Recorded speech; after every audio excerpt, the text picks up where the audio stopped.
دیکھیں نا ہمارا ایک شعر سب کو لے ڈوبا نہیں ہے, میرے نبی سا ہے ہی کوئی نہیں, تیرے بابے تھے شاہ ہی کوئی نہیں. آپ دیکھیں نا اس کے اندر کتنی جان ہے.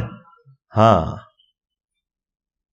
انا النبی لا کذب انا ابن عبد المطلب, میں نبی ہوں اس میں کوئی شک نہیں, میں عبد المطلب کا بیٹا ہوں اس میں کوئی شک نہیں. یہ رجز پڑا تھا نبی علیہ السلام نے غزوہ حنین میں, تو اس میں جو جان ہے تو یہ اشعار کے اندر جان ہے. کچھ عرصہ پہلے مجھے ایک بھائی نے ای میل کے اوپر چشتی رسول اللہ کے دفاع کے اوپر جو اشرف علی تھانوی دیوبندی حنفی چشتی صاحب نے دفاع کیا تھا,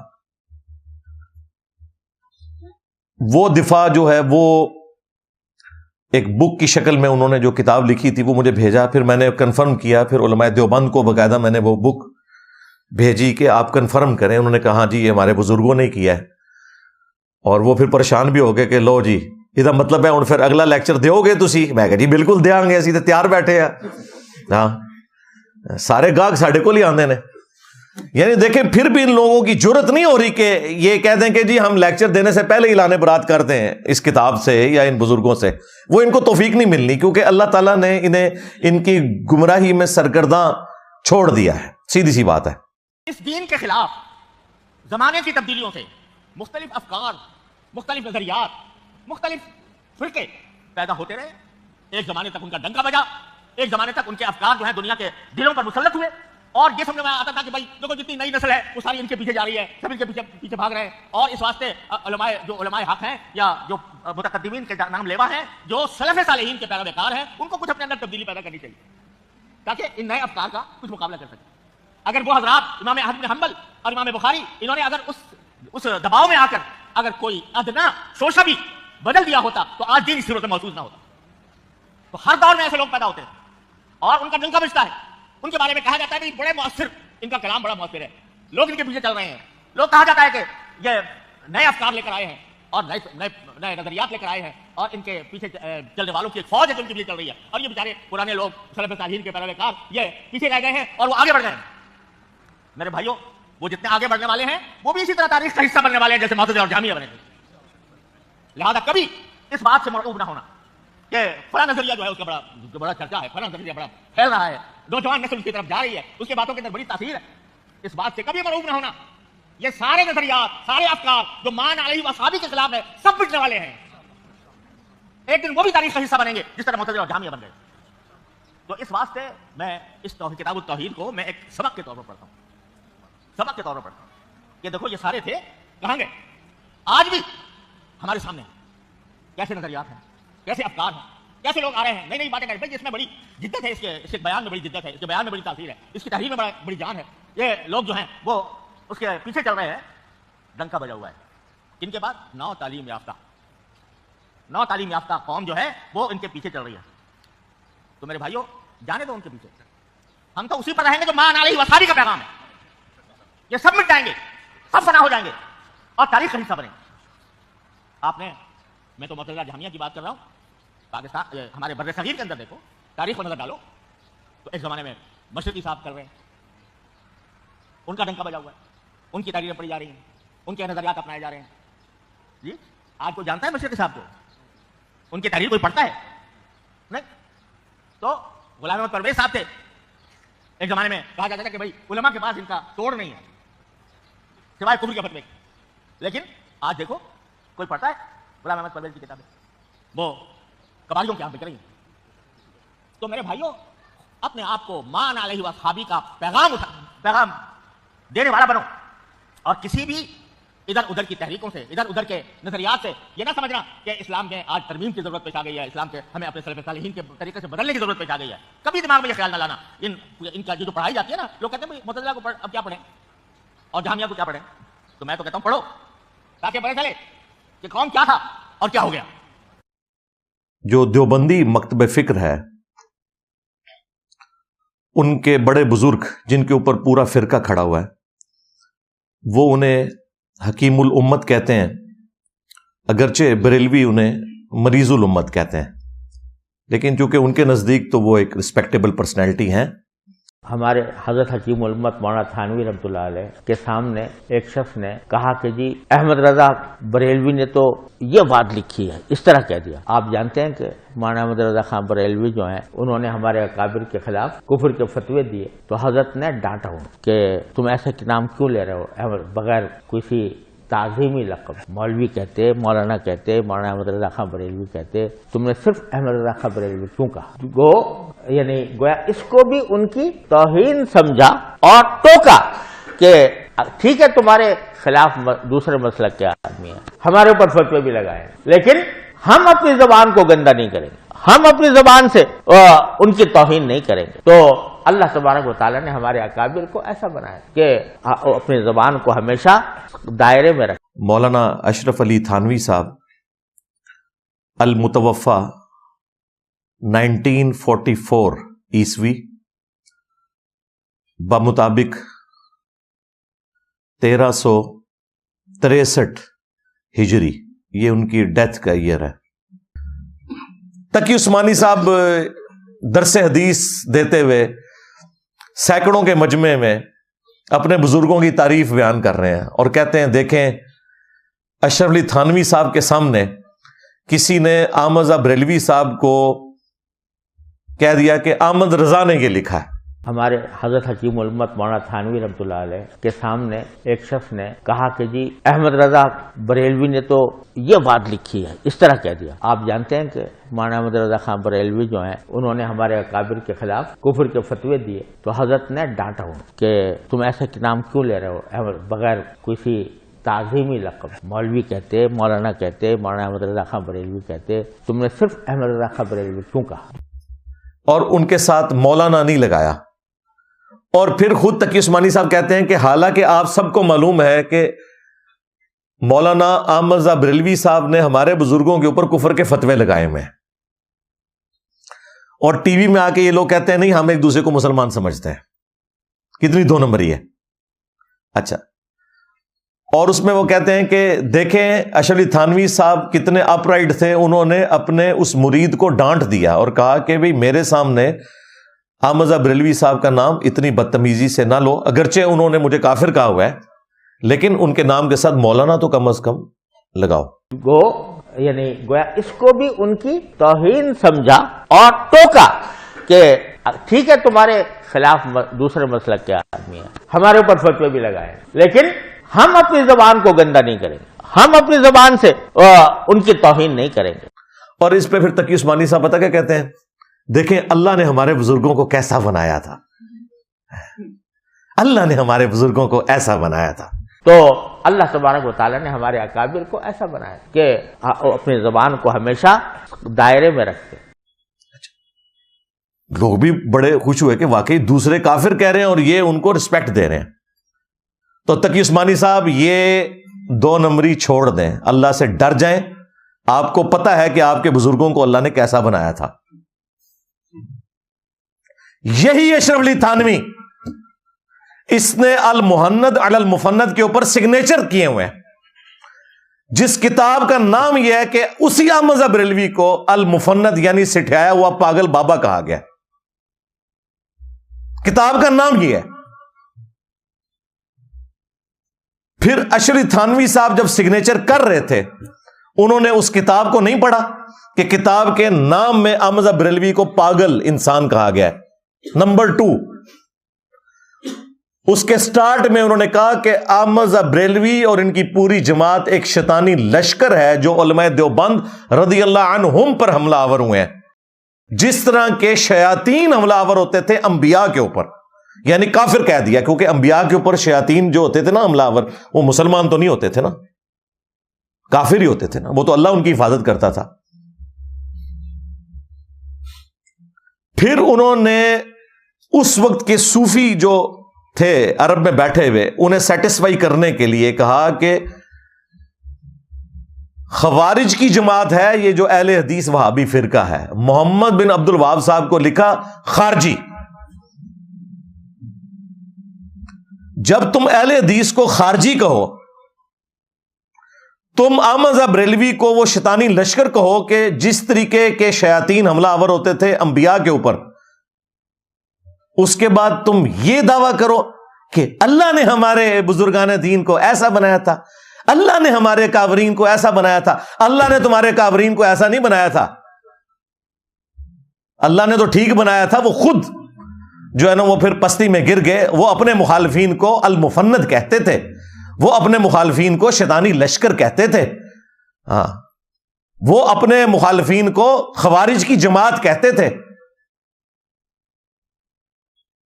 یہ سگنیچر کیے ہوئے ہیں اشرف تھانوی صاحب نے اس کتاب کے اوپر. اور صرف تھانوی صاحب نے نہیں ہے، کم از کم 3 درجن علماء کے سائن ہیں اس پہ. بلکہ بعد میں بھی جتنے یہ ان کے علماء دیوبند آتے ہیں نا بڑے بڑے، وہ بھی ساتھ بیچ میں اپنا لچ فرائی کرتے ہیں کہ ہاں جی ہم بھی اسے انڈورس کرتے ہیں، ہم بھی انڈورس کرتے ہیں. ٹھیک ہے، اور یہ بڑی نیکی کی ہے انہوں نے امت کے ساتھ. اگر میں کہتا نا یہ ان کے عقیدے ہیں تو انہوں نے ماننا نہیں تھا. انہوں نے خود چھاپی کتاب، اور دیکھیں کتنی نیکی کی. کتاب کا نام تھا المحند علی المفند، بریکٹ میں خود لکھ دیا یعنی عقائد علماء دیوبند اہل سنت، یعنی اہل سنت دیوبند والے. اہل سنت اس ٹائم کوتر زون ہے نا، اہل حدیث بھی ان کہہ رہے ہیں ہم اہل سنت ہیں، علماء عرب کہتے ہیں ہم اہل سنت ہیں، بریلوی کہتے ہیں یہ سارے فراڈی ہیں، اہل سنت ہم ہیں. حالانکہ اہل سنت وہ ہیں جو اہل سنت کی کتابوں کو ماننے والے ہیں. خیر، یہ اشرف تھانوی صاحب جب سگنیچر کرتے ہیں تو اپنے ساتھ لکھتے ہیں حنفی چشتی. یہ میں نے سب کچھ اس لیے بتایا تاکہ آپ کو پتا چل جائے کہ یہ بھی تصوف کے ماننے والے ہیں اور اپنے آپ کو چشتی کہتے تھے. اب چونکہ یہ چشتی تھے تو لہذا چشتیہ نے جو جو گند پھیلایا اس کے دفاع کی ذمہ داری صرف بریلویوں کے بزرگوں کی تو نہیں تھی، دیوبندیوں کے بزرگوں کی بھی تھی. جس طرح یہ دونوں اپنے آپ کو حنفی کہتے ہیں لیکن ایک دوسرے کو حنفی ماننے کے لیے تیار نہیں ہے، اس طرح یہ کہتے ہیں اصل تصوف پہ ہم چل رہے ہیں، دیوبندی کہتے ہیں، جبکہ بریلوی کہتے ہیں نہیں تم تو فراڈی ہو، اصل تصوف پہ ہم چل رہے ہیں. لیکن اللہ نے انہی لوگوں میں ہزاروں نہیں، اب تو میں کہہ سکتا ہوں لاکھوں لوگوں کو ہدایت دی ہے انہی میں سے ہی. آپ میں سے ریئل ٹائم مجھے بتائیں کتنے لوگ ہیں جو پہلے بریلوی اور دیوبندی تھے؟ ہاتھ کھڑا کریں. ہاں سارے ہی سن جڑے وابی سن وہ بھی کسی زمانے بریلوی دیوبندی رہے ہوئے ہیں. تو سب لوگوں نے ہدایت قبول کی ہے نا، انہی میں سے نکلے ہیں نا. یہ میں نے کوئی امپورٹ تو نہیں کیے باہر سے. تو انہی چیزوں کی وجہ سے ان کے دماغ کھلتے ہیں. اب آ جائیں اس طرف جو تھانوی رسول اللہ والا کلمہ، جو میں نے اکثر کئی ایک ویڈیوز کے اندر اس کو ایڈریس کیا ہے، اور کبھی کوئی جواب دیتے ہیں کبھی کوئی جواب دیتے ہیں، جواب کوئی بن نہیں رہا. سیدھی سی بات ہے. یہ الامداد رسالہ 1336 ہجری صفر، آج 1445 ہجری چل رہا ہے. یہ 1336 ہجری کا ہے. وہ جو ام عائشہ والا جو واقعہ تھا نا وہ 1335 ہجری کا تھا. یہ اس کے 1 سال بعد والا رسالہ ہے الامداد. اور الامداد رسالہ انہوں نے امداد اللہ مہاجر مکی جو ان کے پیر تھے، جو بریلویوں اور دیوبندیوں کے مشترکہ بزرگ ہیں، ان کی نسبت سے اس رسالے کا نام رکھا ہوا ہے الامداد. تو اس میں ان کو ایک مرید خط لکھتا ہے بڑا لمبا کہ جب سے آپ کے ساتھ اٹیچ ہوں حضور، تو دل کی کیفیت بدل گئی ہے. حضور حضور حضور کر رہا ہے وہ، اور حضور جو ہے نا وہ اشرف تھانوی صاحب کو کہہ رہا ہے. وہ ہمارے ایک کراچی کے مفتی صاحب نے نا اس واقعے کا دفاع کرنے کی کوشش کی، تو اس میں ان کا دیکھیں وہ تو حضور کہہ رہا ہے، حضور صلی اللہ علیہ وآلہ وسلم، صلی اللہ علیہ وآلہ وسلم قول ہی لاتا. وہ پھر میں نے ہائی لائٹ کیا کہ بھائی یہ حضور ان کو نہیں کہہ رہا، وہ سٹارٹ ہی اس سے لے رہا ہے، جب سے حضور کا بیعت ہوں، جب سے حضور کے ساتھ اٹیچ ہوں تو یہ میری کیفیات ہیں. تو یہاں اس واقعے میں حضور وہ کہہ رہا ہے اشرف تھانوی صاحب کو. تو کہتا ہے کہ وہ اپنی کیفیت لکھتے ہوئے، کچھ عرصہ کے بعد خواب میں دیکھتا ہوں کہ کلمہ شریف لا الہ الا اللہ محمد رسول اللہ پڑھتا ہوں، لیکن محمد رسول اللہ کی جگہ حضور کا نام لیتا ہوں. یعنی حضور کون؟ اشرف تھانوی صاحب. کون تھانوی صاحب؟ جنہوں نے چشتی رسول اللہ کا دفاع کیا تھا. تو ظاہر ہے پھر تھانوی رسول اللہ بھی آنا چاہیے نا. دیکھو نا ان کی بھی تو بیچ میں کوئی کنٹریبیوشن ہونی چاہیے نا. سلسلہ جنیدیہ تھا. جب عبد القادر جیلانی آئے اس سلسلے میں تو ان کا نام عبد القادر تھا، اس کو سلسلہ قادریہ بنا دیا. اب جنیدیہ کو لوگ بھول ہی گئے. اور جب باپا جانی آیا ہے انہوں نے قادری بھی ہٹا کے اتاری لگا دیا. ان کا بھی حق ہے. اگر عبد القادر جیلانی کا یہ حق ہے کہ قادری لگا دے جنیدی کو ہٹا کے, تو عطار الیاس قادری صاحب کا حق نہیں ہے کہ وہ قادری کو ہٹا کے عطاری لگا دے. اپنے ساتھ وہ لکھ رہے ہیں قادری, رضوی, ضیائی, وہ اپنے تینوں پیروں کی نسبت, لیکن مرید عطاری لکھ رہے ہیں. تو کہتے ہیں کہ محمد رسول اللہ کی جگہ حضور کا نام لیتا ہوں, اتنے میں دل کے اندر خیال پیدا ہوا کہ تجھے غلطی ہوئی ہے. یہ ابھی خواب میں ہے, ابھی جاگے گا بھی. ہاں, کیونکہ جو دیوبندیوں کے علماء ہیں وہ ابھی تک خواب میں ہی ہے, وہ نہیں جاگے, لیکن وہ جاگ گیا تھا, وہ جاگ کے بھی یہی کچھ پڑھ رہا تھا. تو دل میں خیال پیدا ہوا کہ کلمہ شریف کے پڑھنے میں مجھ سے غلطی ہوئی ہے. اس خیال سے دوبارہ کلمہ شریف پڑھتا ہوں. دل پر تو یہی کہ صحیح پڑھا جاوے, لیکن زبان سے بے ساختہ بجائے رسول اللہ صلی اللہ علیہ وآلہ وسلم کے اشرف علی نکل جاتا ہے. استغفر اللہ. حالانکہ مجھے اس بات کا علم ہے کہ اس طرح درست نہیں. اچھا, وہ کہتے ہیں دیکھیں جی, وہ مان رہے ہیں, اللہ کے بندو, ہم بابی کو نہیں کہہ رہے, بابے کو کہہ رہے ہیں جس کو ایک خط لکھ رہا ہے. وہ نہیں مانا, یہ تو مان رہا ہے, واقعی غلطی مان رہا ہے, اور اس کے اوپر سے قلم بھی اٹھا ہوا ہے. اس وقت تک تو قلم اٹھا ہوا ہے اس سے, کیونکہ جامعہ ترمذی میں پوری سند کے ساتھ یہ حدیث موجود ہے, اور بلکہ صحیح بخاری کے اندر تعلیقاً امام بخاری بھی مولا علی علیہ السلام کا قول لے کر آئے ہیں کہ جب سیدنا عمر نے ایک مجنون پاگل شخص کے اوپر ہاتھ جاری کر دی تو مولا علی نے انہیں روکا اور کہا, امیر المومنین, اللہ تعالیٰ نے 3 لوگوں سے قلم اٹھا لیا ہے. ایک سویا ہوا شخص جب تک کہ بیدار نہ ہو جائے, دوسرا نابالغ جب تک کہ بالغ نہ ہو جائے, اور تیسرا مجنون اور پاگل شخص. تو حضرت عمر نے اپنا ڈیسیژن واپس لے لیا, اور یہ حدیث مرفوع بھی ہے, مولا علی نے ہی روایت کی ہے نبی علیہ السلام سے, جامعہ ترمذی کے اندر بھی, سنن ابن ماجہ کے اندر بھی. تو اس کا سہارا لے لیتے ہیں. خواب اور مجنون, وہ کہتے ہیں یہ بھی مجنون ہی تھے نا, قلندر کہہ لیں, مجذوب کہہ لیں. وہ کہتے ہیں اللہ کی محبت میں ان کی دماغ کی لو چٹک گئی ہوتی ہے. وہ سنا نا مفتی صاحب نے کہا چٹک گئی. تو پاگل کیا کرو نا انہوں, بزرگ بنا کے کیوں پیش کرتے ہو؟ نہیں, اللہ کی محبت میں, اللہ کی محبت کی تو بات نہیں ہو رہی ہے, تو رسول اللہ کے ساتھ گستاخی کر رہے ہیں. اور تم نے ہمیں سکھایا تھا, میں بھی 31 سال تک بریلوی رہا ہوں, کہ با خدا دیوانہ باش, با محمد ہوشیار. دیوانگی صرف اللہ کے لیے چلے گی, رسول اللہ کے لیے دیوانگی نہیں ہوگی. یہ تو رسول اللہ کی شان میں گستاخیاں ہو رہی ہیں, یہاں پہ وہ دیوانگی نہیں چلے گی. تو ان کے پاس یہی ایک سہارا تھا, ایک بخاری کی حدیث یہ اٹھا کے تعلیقاً کے جی وہ 3 لوگوں سے قلم اٹھا ہوا ہے, قلم اٹھا ہوا ہے, چھوڑ دو.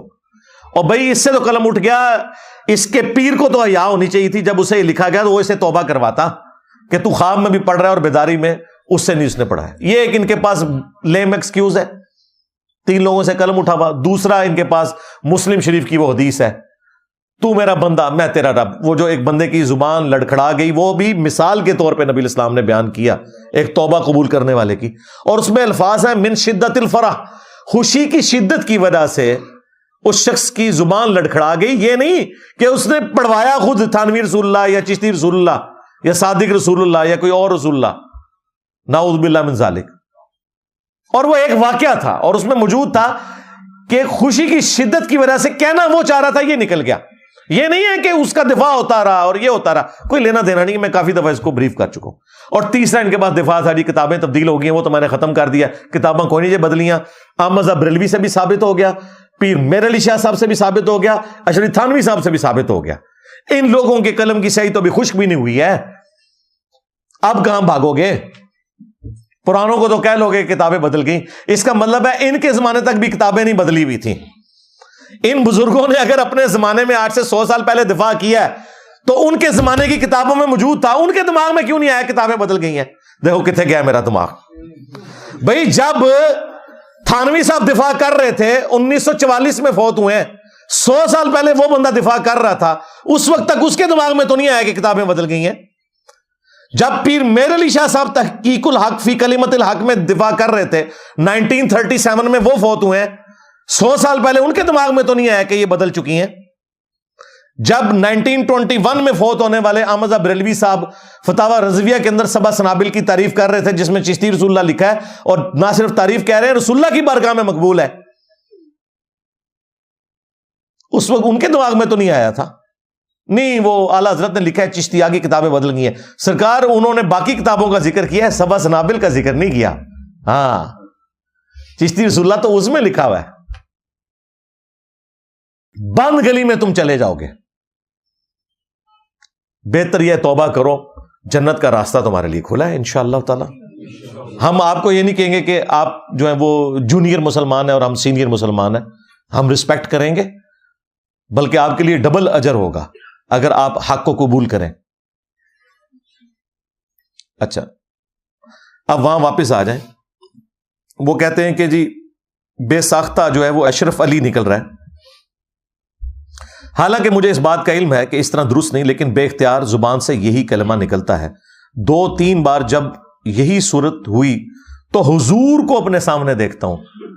اب یہاں پہ وہ مفتی صاحب نے کہہ دیا حضور صلی اللہ علیہ وآلہ وسلم کو سامنے, او حضور ہو کہہ رہے تانوین ہو. ہاں یعنی کہتے ہیں خواب میں نے دیکھا کہ حضرت آپ میرے سامنے آ گئے, اور یہی چند شخص حضور کے پاس بیٹھے ہوئے, یعنی وہ جو باقی مرید ہیں. لیکن اتنے میں میری یہ حالت ہوگی کہ میں کھڑا کھڑا بوجہ اس کے کہ رکت تاری ہوئی زمین پر گر گیا, اور نہایت زور سے ایک چیخ ماری, اور مجھ کو معلوم ہوتا تھا کہ میرے اندر کوئی طاقت باقی نہیں رہی. اتنے میں بندہ خواب سے بیدار ہو گیا. ہاں جی مفتی عبد الواحد قریشی صاحب آپ بھی بیدار ہو جائیں. وہ کہتے ہیں تو خواب ہے, بیدار ہو گیا جی وہ. لیکن بدن میں بدستور بے حسی تھی, وہی اثر ناطاقتی تھا, بدستور تھا, لیکن حالت خواب اور بیداری میں حضور ہی کا خیال تھا. یعنی رسول اللہ کا خیال نہیں ہے, حضور کا. حضور کون؟ اشرف تھانوی صاحب.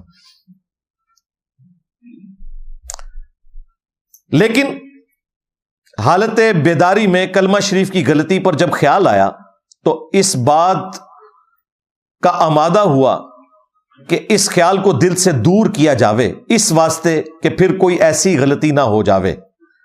اسی خیال سے بندہ بیٹھ گیا, یعنی اٹھ کے بیٹھ گیا, اور پھر دوسری کروٹ لیٹ کر کلمہ شریف کی غلطی کے تدارک میں رسول اللہ صلی اللہ علیہ وآلہ وسلم پر درود شریف پڑھنا شروع کر دیا. لیکن پھر بھی یہی کہتا ہوں اللہم صلی علی سیدنا و نبینا و مولانا اشرف علی. استغفر اللہ. دیکھیں ذرا کتنے اس طرح تو کبھی درود شریف بھی نہیں پڑھا ہوگا انہوں نے اتنے لمبے القابات کے ساتھ. استغفر اللہ.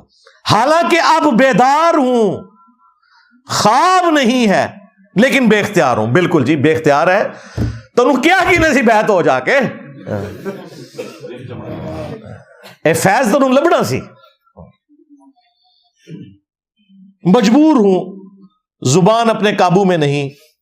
اس روز سے ایسا ہی کچھ خیال رہا تو دوسرے روز بیداری میں رکت رہی, بہت رویا. بہت سی وجوہات ہیں جو حضور کے ساتھ باعث محبت ہے. حضور کون؟ اشرف تھانوی صاحب. کہتے ہیں یہ وہ بتانا چاہ رہا ہے کہ حضرت آپ کی عقیدت میں دیکھیں میں کس لیول تک ہوں کہ مجھے نبی علیہ السلام کی جگہ بھی آپ ہی نظر آتے ہیں. آپ کی زبان درود شریف کے کیس میں بھی آتا ہے, کلمے کے کیس میں بھی آتا ہے. مجھے بتائیں یہ خط اگر کوئی زرداری صاحب کو لکھ دے اور تھانوی رسول اللہ کی بجائے زرداری رسول اللہ لکھے, یا خان صاحب کو لکھ دے نیازی رسول اللہ, یا نواز شریف صاحب کو میاں رسول اللہ لکھ دے, میں آپ کو اللہ کی قسم اٹھا کے کہتا ہوں یہ تینوں بھی جو ہے نا کانپنا شروع کر دیں گے. وہ کہیں گے خدا دا نائی مروان لگا سانو. لیکن ادھر دیکھیں یہ جواب کیا لکھ رہے ہیں. یہ کہتے ہیں جی یہ تھانوی صاحب کے مرید کو برا کہتا ہے, اس بیچارے کا تو اختیار نہیں تھا. ہم یہ نہیں کہہ رہے کہ بابی برا تھا, ہم بابے کو کہہ رہے ہیں کہ تمہیں کوئی خط لکھے تو تم کہو کہ یار تو آپ ہی جنم ہی جائیں گا, منو بھی لے کے جائیں گا, شیطان دے ہتھے چڑھ گئے. یہی کہیں گے نا. جواب, اس واقعہ میں تسلی تھی. یہ انہوں نے ایمانداری کی, انہوں نے خواب نہیں لکھا, انہوں نے مان لیا کہ یہ واقعہ تھا جو خواب میں بھی تھا بیداری میں بھی تھا. اس واقعہ میں تسلی تھی کہ جس کی طرف تم رجوع کرتے ہو, یعنی میں پیر ہوں تمہارا, میری طرف تم رجوع لاتے ہو, وہ بعون ہی تعالی, اللہ کی مدد سے وہ آپ کا پیر متبع سنت ہے. بس ایک لائن میں جواب لکھا ہے. سوال ہویا 2 صفحیاں دا, اس کی بجائے لکھتے ہیں کہ بھئی لا حول ولا قوت الا باللہ کی تسبیح روزانہ پڑھ, اعوذ باللہ من الشیطان الرجیم پڑھ, تاکہ اللہ تعالیٰ تجھے اس سارے معاملے سے باہر نکالے. تو ہمارے استاد غامدی صاحب بھی جو ہے نا وہ انہوں نے بھی خام خواہ جو ہے نا اس کا دفاع اس اعتبار سے کیا کہ بھی تصوف میں یہ ذرا معاملات اور ہوتے ہیں اور اس طرح بزرگوں پہ گرفت نہیں کی. یہ کون سی دین کی خدمت ہو رہی ہے؟ پھر بعد میں جب پریشر آیا تو انہوں نے کہا نہیں میرا تو یہ عقیدہ نہیں ہے, میں ان کے رخ سے بتا رہا. ان کے رخ سے 2 گھنٹے ضائع کرنا اپنی زندگی کے یہ بتانے کے لیے کہ وہ یہ گند کیوں کھاتے تھے, یہ تو اسی طریقے سے ہے کہ کوئی بیٹھ کے گند کھائے, آپ 2 گھنٹے میں لیکچر ریکارڈ کرائیں, نہیں آپ کو پتہ نہیں ہے جب اس کی پہلی چمچ جاتی ہے تو یہ ٹیسٹ آتا ہے, تو دوسری چمچ جاتی ہے تو یہ ٹیسٹ. اتنا فالتو ٹائم ہے تھوڑے کول یار, خدا دا نا جے اللہ کو ڈر جاؤ. اور پھر اس دن سے دیوبندی بڑے خوش ہیں. دیکھیں جی انجینئر صاحب جو ہے نا وہ ہمارے بزرگ, دیکھیں یہ غامدی صاحب ہی تو ہے نا, تو وہ اسی کے لیے غامدی صاحب کر رہے تھے. انہوں نے دنیا میں اپنا اجر لے لیا. ہاں میں نے تو دنیا میں کسی سے کوئی اجر نہیں لینا, ہاں آخرت میں اجر انشاءاللہ تعالی, انشاءاللہ تعالی. تو یہ جناب واقعہ مکمل ہوا. میں نے اکثر اوقات اس کو بیان کیا. اینڈ پہ میں دیوبندی پبلک کو ہوشیار کرنے کے لیے باقی مسلمانوں کو بھی, خواہ وہ بریلوی ہوں, اہل حدیث ہوں, شیعہ ہوں, دیوبندی ہوں, سب کے لیے چند ایک آیات اور حق چاریار کی نسبت سے 4 مثالیں میں پیش کروں گا صحابہ اکرام کی زندگی سے کہ ان کا ایٹیچیوڈ کیا تھا, کہ کیا وہ بھی اسی طریقے سے اندھے بن کر کسی کے پیچھے چلتے تھے یا واقعی وہ دیکھتے تھے کہ قرآن و سنت کیا کہتا ہے. لیکن تفصیل میں جانے سے پہلے ایک دفعہ درود شریف پڑھ لیں. اللہم صلی علی محمد وعلی آل محمد واصحاب محمد وازواج محمد وامت محمد اجمعین الی یوم الدین. میرے بھائیو, قرآن حکیم میں اللہ تبارک و تعالی نے یہود و نصارہ کی خرابیوں کا ذکر کرتے ہوئے ایک خرابی کا ذکر کیا. سورہ التوبہ کی آیت نمبر 31, اتخذوا احبارہم ورہبانہم اربابا من دون اللہ. یہود و نصارہ نے اپنے احبار کو یعنی علماء کو اور رہبان یعنی صوفیاء کو, جوگیوں کو رب مان لیا ہوا تھا اللہ کے مقابلے پر. اب یہ جو ایٹیچیوڈ ہے اس کی ایکسپلینیشن خود نبی صلی اللہ علیہ وآلہ وسلم نے کی. عدی ابن حاتم جو مشہور فیاض عرب کے تھے, حاتم تائی, وہ کرسچن تھے اور ظاہر اہل فطرت میں وہ, ان کا بیٹا جو ہے وہ مسلمان ہوا صحابی عدی ابن حاتم. وہ کہتے ہیں کہ میرے گلے میں سلیب لٹکی ہوئی تھی, اسی حالت میں میں نے اسلام قبول کیا اور میں نے رسول اللہ صلی اللہ علیہ وآلہ وسلم سے عرض کی کہ اے اللہ کے رسول صلی اللہ علیہ وآلہ وسلم, قرآن میں ایک آیت ایسی ہے جو مجھے کھٹکتی ہے, اور وہ آیت یہ ہے کہ یہود و نصارہ نے اپنے علماء کو اور اپنے صوفیوں بزرگوں کو رب مان لیا تھا اللہ کے مقابلے پر. تو یا رسول اللہ ہم تو اپنے علماء اور بزرگوں کی پرستش تو نہیں کرتے تھے, تو قرآن میں ہمیں اس اعتبار سے کیوں کہا گیا؟ تو جواب ذرا سنیں. نبی صلی اللہ علیہ وآلہ وسلم نے فرمایا, یہ حدیث جامعہ ترمذی کے اندر موجود ہے اور سلسلہ احادیث صحیحہ میں شیخ البانی لے کر آئے اس حدیث کو. آپ صلی اللہ علیہ وآلہ وسلم نے فرمایا کہ اے عدی ابن حاتم, کیا جب تمہارے علماء اور یہ رہبان تمہیں کوئی بات بتاتے تھے تو تم بغیر دلیل کے یعنی بغیر یہ دیکھے ہوئے کہ اللہ تعالیٰ کی وحی میں کیا ہے, ان کی حلال کردہ چیزوں کو حلال اور حرام کردہ چیزوں کو حرام نہیں مان لیتے تھے؟ ان کا یا رسول اللہ ایسے ہی تھا. فرمایا یہی تو ان کو رب بنانا ہے, کیونکہ شریعت کا کسٹوڈین اللہ ہے اور اس کے بہاف کے اوپر پروفٹ ہے, باقی تو سب فالوور ہیں. یعنی نبی الاسلام دوسرے الفاظ میں یہ کہہ رہے تھے, عدی ابن حاتم تم نے کر لینا تھا غور کہ کتابوں کا دین اور ہے, بابوں کا دین اور. ہاں آگے سے انہوں نے نہیں کہا کہ یا رسول اللہ علماء سے تو پوچھ کے چلنا چاہیے, تو میں علماء سے ہی پوچھتا تھا نا. اس کا مطلب ہے کہ علماء سے بھی جو پوچھنا ہے نا تو ان سے یہ پوچھنا ہے کہ بھائی لکھا کہاں ہوا ہے. ہاں یہ نہیں کہ آپ کا کیا اس میں نظریہ ہے, یہ نبی علیہ السلام یہ بتا رہے ہیں. اسی کو میں نے عرض کیا مرنے سے پہلے اے مسلمان کر لے اس پہ غور. کتابوں کا خدا اور ہے، بابوں کا خدا اور. کتابوں کا پیمبر اور ہے، بابوں کا پیمبر اور. کتابوں کا دین اور ہے، بابوں کا دین اور. اگرچہ بابے بھی اسی خدا رسول اور دین کے ماننے والے تھے، لیکن انہوں نے تعلیمات جو پیش کی وہ اپنے بزرگوں کی پیش کی، گویا کہ پھر وہ اس خدا رسول کے ماننے والے نہ تھے. زبان حال سے، یعنی ایک شستہ اردو میں محاورتاً یہ بات کرتا ہوں. اور نبی السلام نے بھی یہی کیا نا. ڈائریکٹ تو وہ عبادت کوئی نہیں کر رہے تھے، لیکن نبی السلام نے کہا یہی ان کو رب بنانا ہے کہ ان کی بات کو بغیر تحقیق کے مان لو. تو بھائی جب ہم کہتے ہیں کہ تمہارے بزرگوں کا خدا اور ہے تو یہ ان کو رب ماننا ہے. بزرگوں کو، تمہارے بزرگوں نے اپنے بزرگوں کو رب مانا ہوا تھا. یہ نبی علیہ السلام نے ڈیفینیشن کی ہوئی ہے کہ کتابوں کا خدا اور ہے، بابوں کا خدا اور. دیکھیں نا، وہ ادی ابن حاتم کہہ رہے ہیں میں تو نہیں پوچھ رہا. یہ مجھے کہتے ہیں نا انجینئر صاحب کہتے ہیں ہمارے بابوں کا خدا اور ہے. تو ادی ابن حاتم نے کیوں نہیں رسول اللہ کو کہا کہ یا رسول اللہ یہ آپ ہمارے اوپر جھوٹا الزام لگا رہے ہیں؟ انہوں نے سوال کے انداز میں پوچھا کہ ہم نہیں پوچھتے تھے. آپ نے فرمایا گویا کہ پوچھتے ہی تھے. جب ان کی بات کو بغیر دلیل کے مانتے تھے کہ وہی میں کیا لکھا ہے، گویا انہی کو پوچھ رہے تھے. ثابت ہو گیا نا جی؟ ہاں. اور نبی علیہ السلام کی یہ تربیت اللہ نے کی ہے قرآن میں. ایتونی بکتاب من قبل ھذا او اثارۃ من علم ان کنتم صادقین. اے نبی ان سے فرماؤ کہ اگر تم نے کوئی دلیل پہ مجھ سے بات کرنی ہے، قرآن کو نہیں مانتے، تو ایتونی بکتاب من قبل ھذا، اس کتاب سے پہلے کوئی اور کتابیں ہیں نا وہ لے آؤ میرے پاس. او اثارۃ من علم، یا علم کے آثار، کوئی انبیاء کی وحی، کوئی انبیاء کی سنت، احادیث چلتی آ رہی ہوں وہ لے آؤ. جو لوگ کہتے ہیں نا سنت کا ذکر قرآن میں کہا ہے، اس میں موجود ہے. یا کتاب لے آؤ یا انبیاء کے آثار لے آؤ اگر تم سچے ہو. تو نبی علیہ السلام کی اللہ نے خود تربیت کی ہے کہ کتابوں سے بات کرنی ہے. یہ نہیں کہ بزرگ فرماتے ہیں اور بابے فرماتے ہیں. تو الحمدللہ یہ جو آیت مبارکہ ہے کہ لاؤ میرے پاس کوئی کتاب یا علم کی بات. ایتونی بکتاب من قبل ھذا او اثارۃ من علم، یعنی کتاب بھی اور علم بھی. اسی کو میں نے عرض کیا کہ نہ میں وابی نہ میں بابی، میں ہوں مسلم علمی کتابی. ہاں کہتے ہیں کتنے لکھے ہے؟ قرآن وچ لکھے ہے ایتونی بکتاب من قبل ھذا او اثارۃ من علم. ہم مسلم ہیں کتاب اور علم کے مطابق چلنے والے ہیں، نہ کہ بزرگوں کی گستاخانہ تعلیمات، ان کی ذاتی خرافات پہ چلنے والے. اور پھر اللہ کے محبوب صلی اللہ علیہ وآلہ وسلم نے اپنی امت کو یہی چیز ٹرانسفر کی ہے.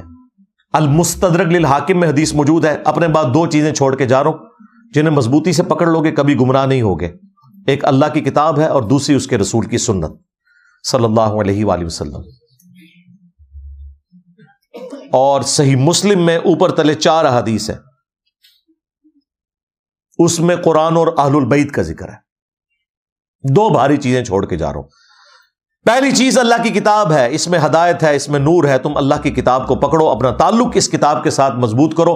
اللہ کی کتاب اللہ کی رسی ہے، جو اسے پکڑے گا ہدایت پر ہوگا، جو چھوڑ دے گا گمراہ ہو جائے گا.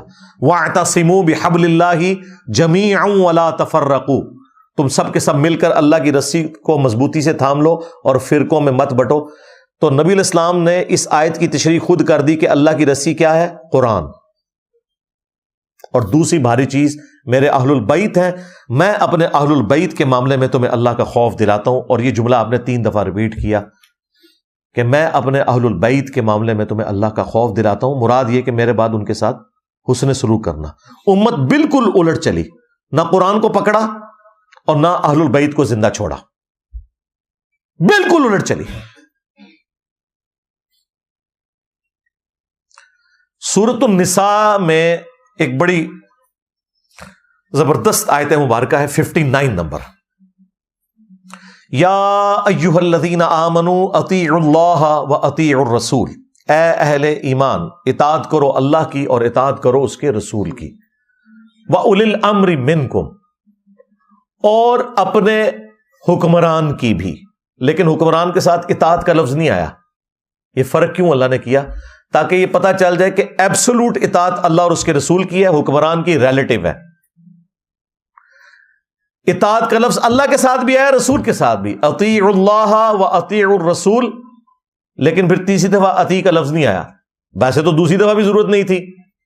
اللہ کی اطاعت، رسول کی اطاعت تو ایک ہے، من یطع الرسول فقد اطاع اللہ، جس نے رسول کی اطاعت کی اس نے اللہ کی اطاعت کی. لیکن اللہ تعالیٰ نے فرق واضح کرنا تھا کہ دو ہستیاں ہیں جن کی ایبسولوٹ اطاعت ہوگی، اللہ اور اس کے رسول کی. وَأُولِي الْأَمْرِ مِنْكُمْ، لیکن جو تم میں حکمران ہے اس کی بھی اطاعت ہوگی، خلیفہ وقت کی. اور اسی سے انہوں نے ڈیڈکٹ کرتے ہوئے نا اماموں کی تقلید بھی ثابت کی ہے. وہ کہتے ہیں اولو الامر میں صرف خلیفہ وقت نہیں داخل، ہمارے بڑے بڑے جو مجتہد حضرات ہیں، بزرگان دین ہیں، وہ بھی شامل ہیں. چلیں ٹھیک ہے، کوئی مسئلہ نہیں، کر لو، تکے نہ لپالو بچ، کوئی مسئلہ نہیں. اگے بڑھ. فَإِن تَنَازَعْتُمْ فِي شَيْءٍ، اگر تمہارا تنازع ہو جائے نا بزرگان دین کے ساتھ، خلیفہ وقت کے ساتھ، ظاہر تنازع اللہ رسول سے تو نہیں ہو سکتا، وہ تو کافر ہو گیا. فَرُدُّوهُ إِلَى اللَّهِ وَالرَّسُولِ، تو معاملے کو تم نے پلٹانا ہے اللہ اور اس کے رسول کی جانب. اب یہاں پہ یہ نہیں آیا کہ معاملے کو پلٹانا ہے بزرگان دین کی طرف، حکمران وقت کی طرف، خلیفۃ المسلمین کی طرف، خواہ وہ خلیفہ راشد ہی کیوں نہ ہو. نہیں کہا گیا.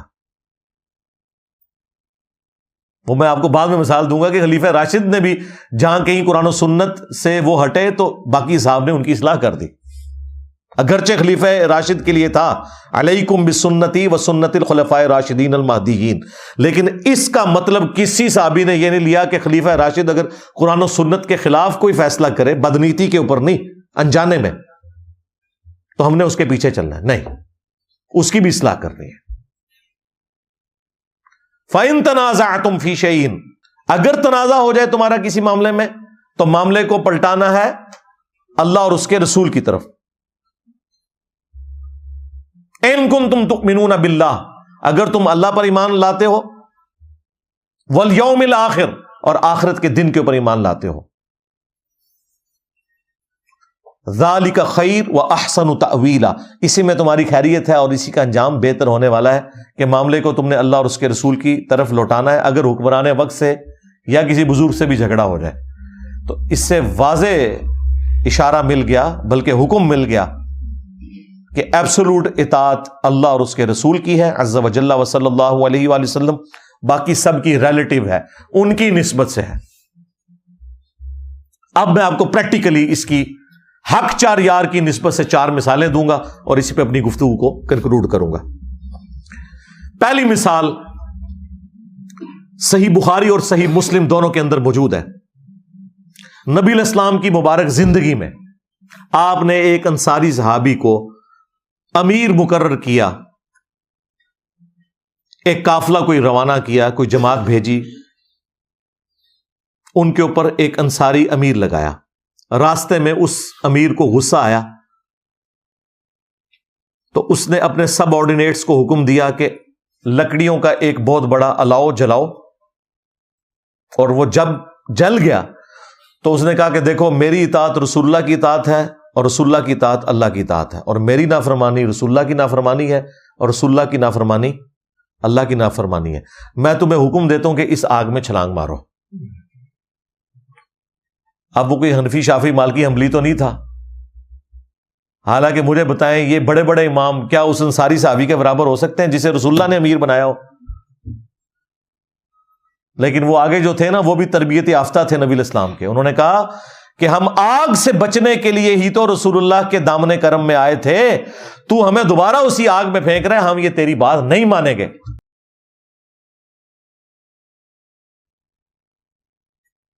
واپسی پہ یہ جھگڑا رسول اللہ کی خدمت میں جب پیش کیا گیا تو آپ صلی اللہ علیہ وآلہ وسلم نے فرمایا اگر تم اس کی بات مان لیتے میرے امیر کی بھی، حالانکہ انہوں نے جو امام کھڑے کیے نا وہ رسول اللہ کے کھڑے کردہ امام نہیں ہیں، ہم ان کے احترام کرتے ہیں، لیکن ان کی طرف جو چیزیں غلط منسوب ہیں انہیں ہم غلط کہیں گے. جس طرح ہم حضرت عیسیٰ ابن مریم کا تو احترام کرتے ہیں، لیکن عیسیٰ ابن مریم کی طرف جو غلط عقیدے منسوب کر دیے کرسچنز نے وہ ہم ماننے کے لیے تیار نہیں ہیں. آپ نے فرمایا اگر تم اس کی اطاعت کرتے اور اس آگ میں چھلانگ لگاتے تو جہنم کی آگ میں جا کے نکلتے سیدھے. پھر نبی علیہ السلام نے فرمایا اللہ کی نافرمانی میں مخلوق کی اطاعت نہیں ہے، مخلوق کی اطاعت صرف معروف میں ہے، منکر میں نہیں ہے. بالکل کلیئر کٹ عقیدہ. مجھے بتائیں اگر نبی الاسلام کا مقرر کردہ امیر اس کی تقلید نہیں ہو سکتی, اس کے پیچھے آپ اندھے بن کر نہیں چل سکتے, تو باقی تے کوئی وڈے تو وڈا امیر, کوئی بزرگ امام تے شاہی کوئی نہیں اس صحابی کے مقابلے پہ جس کے پیچھے نبی الاسلام کھڑے ہوئے. دوسری مثال بھی بخاری اور مسلم دونوں کے اندر موجود ہے. حضرت عمر فاروق رضی اللہ تعالیٰ عنہ کے دور میں خلیفہ راشد ہیں, پیروی کا حکم ہے, لیکن کہاں تک پیروی کا حکم ہے؟ جہاں تک قرآن و سنت سے وہ مطابقت رکھ کے چلیں. جہاں کہیں ان سے مس ہینڈلنگ ہو, ظاہر انسان ہے, پھر ان کی پیروی نہیں ہے اس معاملے میں, بلکہ ان کی اصلاح کی جائے گی. وہ حدیث بخاری مسلم دونوں میں ہے. حسان ابن ثابت مسجد نبوی میں بیٹھ کے نعتیہ اشعار پڑھ رہے تھے. حضرت عمر اپنے دور خلافت میں وہاں سے گزرے, انہیں صرف تیکھی نظروں سے دیکھا, زبان سے کچھ نہیں بولا. لیکن وہ صحابی اگرچہ شاعر تھے, شاعر بڑے کمزور دل لوگ ہوتے ہیں, ان میں بہادری والا کوئی ایلیمنٹ ہی نہیں ہوتا اس طرح کا. اور پھر حضرت عمر سامنے کھڑے ہوں, ان کا عمر اس طرح مت دیکھ میری طرف, تجھ سے بہتر شخص مسجد میں ہوتے تھے, میں انہیں بھی نعت سناتا تھا. حضرت عمر نے بھی کوئی اپنی وہ نہیں کیا کہ شرمندگی بچانے کے لیے میں نے تکڑا ایسا کتنے بندے بیٹھے ہوئے اس ٹائم مسجد, نہیں. ان کا جو تو نے سمجھا میں نے واقعی اسی نظر سے تجھے دیکھا ہے, مان لیا. کہا کہ اپنی اس بات کے اوپر گواہ لے کر آؤ. حضرت ابو ہریرہ پاس بیٹھے تھے, حضرت حسان نے ان کی طرف اشارہ کیا تو انہوں نے پھر گواہی دی, اے امیر المومنین میں گواہی دیتا ہوں کہ نہ صرف نبی علیہ السلام نے نعتیہ اشعار سنے ان سے, بلکہ ان کے لیے دعا کی کہ اے اللہ روح قدس کے ذریعے حسان کی مدد فرما جس طرح تو نے عیسیٰ ابن مریم کی مدد کی تھی. وَأَيَّدْنَاهُ بِرُوحِ الْقُدُسِ. بلکہ مسلم میں تو الفاظ ہیں, حسان ہمارے تیر اور تلواریں اتنا زخم نہیں دیتے ان کافروں کو جو تیرے اشعار دیتے ہیں. کیونکہ عرب کے لوگ اپنی زبان کے اوپر بڑا ناز کرتے تھے نا, تو وہ پھر اشعار وہ کام کرتے تھے. دیکھیں نا, ہمارا ایک شعر سب کو لے ڈوبا نہیں ہے, میرے نبی سا ہے ہی کوئی نہیں, تیرے بابے تھے شاہ ہی کوئی نہیں. آپ دیکھیں نا اس کے اندر کتنی جان ہے. ہاں, انا النبی لا کذب انا ابن عبد المطلب, میں نبی ہوں اس میں کوئی شک نہیں, میں عبد المطلب کا بیٹا ہوں اس میں کوئی شک نہیں. یہ رجز پڑا تھا نبی علیہ السلام نے غزوہ حنین میں, تو اس میں جو جان ہے تو یہ اشعار کے اندر جان ہے. تو حضرت عمر فاروق رضی اللہ تعالیٰ عنہ نے جب یہ بات سنی وہاں سے چلے گئے. اس واقعے سے کتنے مدنی پھول نکلے. نمبر 1, کوئی بڑے سے بڑا انسان ہو, امام ہو, بزرگ ہو, صحابی ہو, خلیفہ راشد ہی کیوں نہ ہو, سیدنا عمر, ان کے ساتھ بھی ایسا ہو سکتا ہے کہ ان سے کوئی بات چھپی رہ جائے, کوئی حدیث ان تک نہ پہنچی ہو. تو تواڈے امام تے شاہی کوئی نہیں, کہتے نہیں اماموں کو نہیں تھا پتا, بزرگوں کو نہیں پتا. اور حضرت عمر کو حدیث کا نہیں پتا تھا, تو کیا حضرت عمر کا مرتبہ گر گیا؟ نہیں, یہ ہو سکتا ہے. نمبر 2, حضرت عمر نے یہ درس دیا کہ قرآن و سنت سے جو بھی دلیل پیش کرے پھر تم نے اپنی بزرگی کو نہیں دیکھنا. اگرچہ وہ خلیفہ راشد تھے, ان کی پیروی کا حکم تھا, لیکن اس وقت تک حکم تھا جب تک قرآن و سنت کے خلاف کوئی بات نہ ہو. حضرت عمر بیک فٹ پہ چلے گئے. نمبر 3, حضرت ابو ہریرہ کی گواہی کو انہوں نے قبول کیا. یعنی حضرت ابو ہریرہ حضرت عمر کے نزدیک ثقہ اور صدوق تھے. بعض غالی شیعہ کی طرف سے, رافضیوں کی طرف سے یہ اعتراض کیا گیا کہ ان کا کنفلکٹ تھا, وہ کنفلکٹ تھا, وہ معاملہ کوئی اور تھا. لیکن روایت حدیث میں حضرت عمر حضرت ابو ہریرہ کو ثقہ اور صدوق مانتے تھے, ان کی حدیثیں قبول کرتے تھے. اور چوتھا رزلٹ یہ نکلا کہ حسان ابن ثابت شاعر ہونے کے باوجود انہوں نے یہ پرواہ نہیں کی کہ میرے سامنے کون بندہ کھڑا ہے. قرآن و سنت کی روشنی میں انہوں نے ان سے اختلاف کرنے کی جرت کی. یہ بھی رزلٹ نکلا. 2 مثالیں ہو گئی. تیسری مثال سنیں. صحیح بخاری میں حدیث ہے, ایک صحابی کہتے ہیں کہ جنگ جمل کے دنوں میں مجھے ایک حدیث نے بڑا نفع پہنچایا کہ میں نے رسول اللہ صلی اللہ علیہ وآلہ وسلم سے یہ سنا تھا کہ جو قوم اپنی حکومت یا عمارت کسی عورت کے سپرد کر دے وہ کبھی فلاح نہیں پائے گی. جب کسرا کے لوگوں نے ایک عورت کو حاکم بنایا تھا تو نبی علیہ السلام نے اس پہ یہ ورڈکٹ دی تھی. میں نے ارادہ کیا کہ میں حضرت علی کے خلاف حضرت عائشہ کا ساتھ دوں، لیکن میں پھر حضرت عائشہ کی سپورٹ سے پیچھے ہٹ گیا، کیونکہ نبی علیہ السلام کی حدیث مجھے یاد آ گئی کہ جب عورت کے حوالے حکومت ہو جائے تو وہ قوم فلاح نہیں پا سکتی۔ میں نے یہ رزلٹ نکال لیا کہ حضرت عائشہ اور ان کے ساتھی فلاح نہیں پائیں گے حضرت علی کے مقابلے پہ، تو میں پیچھے ہٹ گیا۔ اندازہ کریں صحابہ کرام کا یہ عقیدہ تھا کہ جسے فٹ اسے گفٹ، اگرچہ یہ حدیث ایک آتش پرست عورت سے متعلق تھی، اور اس صحابی نے لگائی کس جگہ پہ؟ اما عائشہ کے اوپر سلام اللہ علیہا، لیکن بے احترامی نہیں کی۔ اس زمانے میں یہ نہیں ہوتا تھا اے بتاں لی آیتاں نے، اے کافراں لی آیتاں نے، اے وہابیاں لی آیتاں نے، اے سنیاں لی آیتاں نے، نہ، جو بھی جرم کرے گا وہ اس کیٹیگری میں فال کرے گا، وہ فٹ کر دیتے تھے۔ وہ کہتے تھے عمارت جو ہے نا وہ عورت کے سپرد نہیں ہونی چاہیے، بلکہ بخاری میں تو یہاں تک آیا کہ عمار ابن یاسر نے کوفے کے ممبر کے اوپر خطبہ دیا، اے لوگو، سیدہ عائشہ بصرہ کے لیے روانہ ہو چکی ہیں، وہ دنیا اور آخرت میں تمہارے نبی کی بیوی ہے، یعنی مرتبہ نہیں کوئی کم کر سکتا۔ ہاں، ہم شیعان علی ہیں، عمار ابن یاسر والے، اما عائشہ دنیا اور آخرت میں ہماری ماں ہے، رسول اللہ کی بیوی ہیں، یہ مرتبہ ان سے کوئی نہیں چھین سکتا۔ لیکن ساتھ ہی عمار ابن یاسر نے کہا لیکن اللہ تمہیں آزمائے گا کہ تم اللہ کی اطاعت کرتے ہو یا عائشہ کی اطاعت کرتے ہو، کیونکہ حضرت علی کی اطاعت اللہ کی اطاعت ہے۔ کیوں؟ اطیعوا اللہ و اطیعوا الرسول و اولی الامر منکم، حاکم وقت ہے، مرتبہ بھی کم ہونے نہیں دیا۔ اور کتنا گاڑا فتویٰ، اللہ تمہیں آزمائے گا کہ تم اللہ کی اطاعت کرتے ہو یا عائشہ کی اطاعت کرتے ہو، بہت گاڑا فتویٰ ہے۔ لیکن صحابہ کرام کے زمانے میں اس طرح کی چیزوں کو گستاخی شمار نہیں کیا جاتا تھا، یہ علمی ڈسکشن کے طور پہ ہوتی تھی چیزیں۔ آج چونکہ سنی شیعہ کنفلکٹ ہے، لوگوں کو فوراً فکر پڑ جاتی ہے یہ ہو گیا وہ ہو گیا۔ 3 مثالیں ہو گئی، چوتھی مثال سنیں۔ صحیح مسلم میں حدیث ہے، عبداللہ بن عمر بن عاص خانہ کعبہ شریف کے سائے میں بیٹھے ہوتے ہیں، ایک تابعی عبد الرحمن بن عبد رب کعبہ آتا ہے اور وہ ان کے سامنے بیٹھ کے اطاعت امیر کے اوپر حدیث مکمل سنتا ہے، بڑی لمبی حدیث۔ اینڈ پہ وہ سوال کرتا ہے کہ حضرت یہ حدیث آپ نے خود رسول اللہ سے سنی تھی صلی اللہ علیہ وآلہ وسلم؟ وہ کہتے ہیں ہاں، میں نے نبی اسلام کو دیکھا، میرے کانوں نے آپ کی بات سنی، میرے دل نے آپ کی بات یاد رکھی۔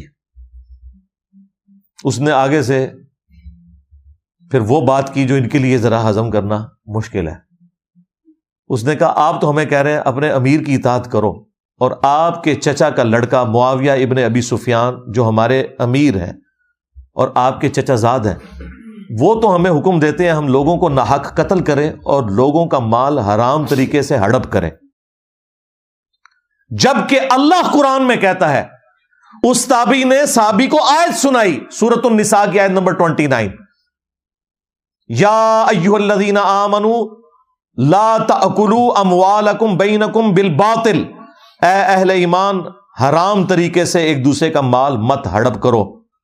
اور پھر اسی آیت میں آگے چل کے آتا ہے کہ ایک دوسرے کو ناحق قتل بھی نہ کرو۔ تو اللہ تو کہہ رہا ہے کہ آپ نے حرام خوری نہیں کرنی مسلمانوں کے ساتھ، نہ ناحق قتل والا معاملہ کرنا ہے، اور آپ کے چچا کا لڑکا معاویہ تو ہمیں کہتا ہے کہ ہم حرام خوری بھی کریں اور ناحق اپنے مسلمان بھائیوں کو قتل کریں۔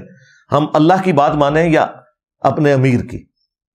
اب یہ بات اتنی سخت تھی کہ عبداللہ بن عمر بن عاص خاموش ہو گئے تھوڑی دیر کے لیے، پھر سر اٹھا کر کہا کہ معاویہ کی اطاعت کرو ان معاملات میں جس میں وہ اللہ کے مطابق چلائے، اور جس میں وہ اللہ کی نافرمانی کرے تم معاویہ کی نافرمانی کرو رضی اللہ تعالیٰ عنہ۔ ہم تو ظاہر احترام سے ہی نام لیں گے۔ اور پھر انہوں نے فرمایا کہ آندہ کے بعد انجینئر کی ویڈیوز نہیں دیکھنی تمہیں۔ یہ آج کل ایک اس میں ایڈ ہو گیا تشریح کے طور پہ، شرح کے طور پہ، حدیث میں نہیں تھا، کیونکہ میری حدیث سے بیان کردہ جو ہے وہ میں نے تو اس کے سامنے نہیں بیان کی ہوئی تھی حدیث تقتل الفئۃ الباغیہ۔ ہاں، عمار تجھے ایک باغی جماعت قتل کرے گی، تو انہیں اللہ اور جنت کی طرف بلائے گا، وہ جماعت جہنم کی طرف بلائے گی، یہ میں نے تو حدیثیں انہیں پتا تھا یہ سب کچھ، اور وہ تابعی تھا. اور دیکھیں اس صحابی نے یہ بھی نہیں کہا کہ بھئی تم کسی صحابی کے اوپر اعتراض نہیں کر سکتے, تم تو جونیئر مسلمان ہو, تم تو تابعی ہو. اس زمانے میں اس قسم کی غلاظت نہیں ہوتی تھی. یہ حق چار یار کی نسبت سے میں نے آپ کو 4 مثالیں بیان کی. چلیں 5 تن پاک کی نسبت بھی پوری کر دیتے ہیں. 5ویں مثال سن لیں, جامعہ ترمذی میں موجود ہے. ایک شامی شخص آتا ہے اہل شام میں سے, اور عبداللہ بن عمر سے کہتا ہے کہ کیا حج تمتع کرنا جائز ہے؟ انہوں نے کہا جائز کیا ہے, سنت ہے. سنت اس اعتبار سے کہ نبی الاسلام نے اگرچہ حج قران کیا تھا, لیکن حج قران میں بھی ایک ہی سفر میں حج اور عمرہ جمع ہو جاتا ہے. اس اعتبار سے آپ تمتع کرتے ہیں, نفع اٹھا رہے ہوتے ہیں. ان کا سنت ہے, نبی الاسلام نے ہمیں حکم دیا تھا. تو انہوں نے کہا کہ آپ کے والد تو منع کرتے تھے حج تمتع کرنے سے, اور وہ واقعی صحیح مسلم میں موجود ہے. اور صحابہ کرام بڑے سخت ناراض تھے حضرت عمر سے. وہ جو عمران بن حسین ہے نا صحابی, جن کے بارے میں مسلم شریف میں ہی آتا ہے کہ انہیں فرشتوں کا سلام سنائی دیتا تھا, یہ ان کی کرامت تھی. اسی حدیث میں, وہ کٹھی حدیث ہے, اسی میں وہ کہتے ہیں کہ میں نے جب داغ لگوایا نا تو پھر مجھے سلام کی آواز آنا بند ہو گئی. پھر میں نے دوبارہ سے جب یہ معاملہ چھوڑا تو پھر مجھے سلام کی آواز آنا شروع ہو گئی. ان سے کوئی شخص آگے پوچھتا ہے یہ حج تمتع کے اوپر جو یہ سارا معاملہ ہوا ہے, تو وہ بڑے سخت ناراض ہو کے کہتے ہیں کہ حج تمتع کو تو کسی نے منسوخ نہیں کیا, نبی الاسلام نے کیا, حضرت ابوبکر کے دور میں ہوا, جب تک کہ یہ شخص حکمران بنا. یعنی اس طریقے سے انہوں نے حضرت عمر کا نام لیا. یہ صحیح مسلم شریف میں ہے. وہ پھر اللہ کا شکر ہے حضرت علی نے اپنے دور میں آ کے حج تمتع دوبارہ سے بحال کر دیا, اور آج امت کے 99% لوگ حج تمتع ہی کرتے ہیں, کیونکہ ایک سفر میں آپ حج اور عمرہ دونوں سے نفع اٹھا لیتے ہیں. مشرکین عرب جو ہے نا اس چیز کو گناہ سمجھتے تھے کہ حج کے دنوں میں کوئی عمرہ بھی ساتھ کرے. نبی الاسلام نے ان کی رسم توڑی کہ نہیں, میرے امتی دور دور سے آئیں گے, وہ بیچارے کیا بار بار سفر کریں گے, چلو ساتھ عمرے کا بھی ایک ان کو پیکج دے دیا جائے. صرف اس کے اگینسٹ پھر یہ ہوگا کہ وہ قربانی کریں گے, کیونکہ ایک سفر میں انہوں نے تمتع کیا ہے عمرے سے بھی حج کے ساتھ, تو وہ قربانی کریں گے. وہ قربانی حج کی قربانی نہیں ہوتی, وہ حج اور عمرہ کو جمع کرنے کی قربانی ہوتی ہے. اس لیے حج جو افراد ہے نا, جس میں اکیلا حج ہوتا ہے, اس میں قربانی بھی نہیں ہوتی, کیونکہ اس میں آپ ساتھ عمرہ نہیں کر رہے ہوتے. تو ترمذی کے الفاظ ہیں, ابن عمر رضی اللہ تعالیٰ عنہ سے جب اس شامی نے کہا نا کہ آپ کے والد تو منع کرتے تھے حج تمتع سے, انہوں نے کہا مجھے بتاؤ اگر کسی بات کا رسول اللہ حکم دیں اور میرا والد کوئی اور بات کرے تو کیا میرے باپ کی بات مانی جائے گی یا رسول اللہ کی بات مانی جائے گی؟ اس نے کہا حضور کی بات مانی جائے گی. تو انہوں نے کہا پھر حضور تو کرتے تھے, آپ نے حکم دیا تھا. اچھا وہ کتنا ہوشیار تھا, وہ اس نے پہلے منوایا حضرت عبداللہ بن عمر سے. کیسے منوایا کہ جی حج تمتع جائز ہے نا جی, تاکہ بعد میں بتایا کہ تو ابا جی نے بھی اس طرح کیتا سی, اور وہ ایکسپیکٹ کر رہا تھا کہ شاید ابے کی دھونس سن کے تو عبداللہ بن عمر بیک فٹ پہ چلے جائیں گے. انہوں نے کہا نہیں, میرا باپ بھی اگر کہے تو اس سے کیا فرق پڑتا ہے. کسی نے نہیں کہا کہ آپ کے ابا جنہوں نے رومن اور پرشین امپائر کو گرایا, امیر المومنین, خلیفہ راشد, اور آپ ان کے بارے میں یہ بات کر رہے ہیں کہ ان کی بات نہیں مانی جائے گی. ان کو پتا تھا رسول اللہ کے مقابلے پہ بات ہو رہی ہے. یہی تو ہم نے عرض کیا ہے, میرے نبی سا ہے ہی کوئی نہیں, کوئی بڑے سے بڑا بابا بزرگ شاید ہی کوئی نہیں نبی کے مقابلے پہ, ہمارے مقابلے پہ نہیں. خود انہوں نے یہ ہمیں بتایا تھا جی, کوئی بڑے سے بڑا غوث قطب ابدال کوئی ولی ہو کسی صحابی کے گھوڑے کے قدموں کی خاک نہیں, کہتے تھے نا. اور تم تو اپنے بابوں کو جانوروں سے بھی بدتر کہتے تھے, ہم تو صرف کہتے ہیں میرے نبی سا ہے ہی کوئی نہیں, تیرے بابے تھے شاہی کوئی نہیں, یعنی ہمارے نبی کے مقابلے پہ. اور تم تو کہتے تھے تمہارے بابے صحابہ کے جانوروں سے بھی بدتر ہیں. اس وقت نہیں کسی کو خیال آیا کہ یہ گستاخی ہو رہی ہے بابوں کی. دیکھا کتنے گیا دماغ. انجینئر صاحب کوئی بھی بات کرتے نا وہ فوراً تختہ مشق بن جاتی ہے, حالانکہ اس سے ورسٹ فارم میں ان کے بزرگوں کے ہاں وہ چیزیں ایگزسٹ کرتی ہیں. یہ میرا فیوریٹ ٹاپک ہے, اس پہ بہت کچھ بولا جا سکتا ہے. جس سے شوق ہے تو مسئلہ 197 میرا دیکھے, اسی ٹاپک کے اوپر ہے. ایک اور ویڈیو ہے میری تقلید کے نام کے اوپر ڈرامہ بازی، اور کافی ساری ویڈیوز میری اس حوالے سے موجود ہیں. میں نے یہ ساری باتیں کنکلوڈ کرتے ہوئے اس لیے کی تاکہ آپ کو اوورال عقیدہ پتہ چلے. یہی باتیں میں پچھلے 15 سال سے کرتا آ رہا ہوں سکیٹرڈ فارم کے اندر، لیکن جب اس طرح کی کوئی چیز سامنے آتی ہے تو پھر ایک موقع مل جاتا ہے کہ پھر دوبارہ سے وہ چیزیں ریکال کی جائیں، جو بکھری ہوئی تھیں ایک جگہ دوبارہ سے جمع ہو جائیں، تاکہ ہم ختم نبوت صلی اللہ علیہ وآلہ وسلم کی برکت سے رسول اللہ صلی اللہ علیہ وآلہ وسلم کی بھولی بھالی امت کو ان بزرگوں کے چنگل سے نکال کر اس شخص کے قدموں میں لے آئیں جس کی قبر مدینے میں ہے صلی اللہ علیہ وآلہ وسلم. صلو علی محمد وآل محمد، اللہم صلی علی محمد وعلی آل محمد واصحاب محمد وازواج محمد وامت محمد اجمعین الی یوم الدین، آمین.